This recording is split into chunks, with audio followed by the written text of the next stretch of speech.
Maymay Entrata, hindi nagparetoke payag hawakan para ma-fact check. Kamakailan lamang, tinalakay ni Maymay Entrata ang mga haka-haka tungkol sa pagkakaroon umano ng cosmetic surgery, partikular na ang pagpapagawa ng ilong. At mariin niyang ipinahayag na mas pinili niyang yakapin ang kanyang natural na kagandahan. Sa isang interview, tinalakay ng singer-actress ang kanyang mga insecurities noong nakaraan at ang desisyon niyang huwag magpa-operasyon para baguhin ang kanyang hitsura. Ang model, actress at singer ay naging bukas sa pag-amin ng kanyang mga insecurities, na isa na nga rito ang kanyang ilong, isang karaniwang alalahanin sa maraming Pilipino. Aminado siya, hindi po sa acne, pero sa ilong, opo, na may kasamang tawa at sabay hawak sa kanyang ilong habang nag-uusap sila ng mga miyembro ng media.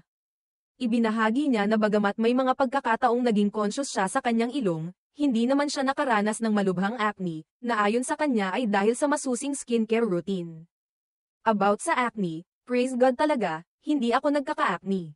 Siguro kasi ay continuously do skincare talaga. Self-care po, aniya. Pagdating naman sa tanong kung maiisipan ba niyang magpa-operasyon, tulad ng pagpapagawa ng ilong o iba pang cosmetic enhancements, sagot ni Maymay ay isang matibay na, ay hindi po. Inalala pa niya ang isang usapan nila ng kanyang ina, kasi sabi ng nanay ko.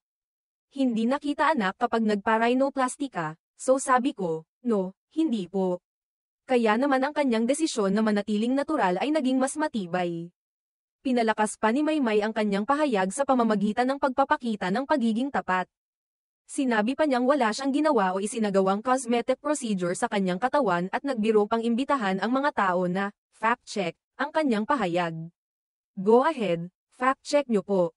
Wala po, pagtutol niya sa mga alingaw tungkol sa kanyang pagpapaganda.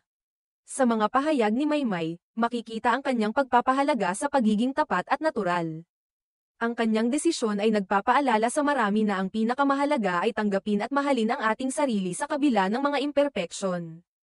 Hindi rin may kakaila na bagamat may mga pagkakataong nai-insecure siya sa ilang aspeto ng kanyang hitsura, natutunan niyang maging kontento sa kung ano ang mayroon siya.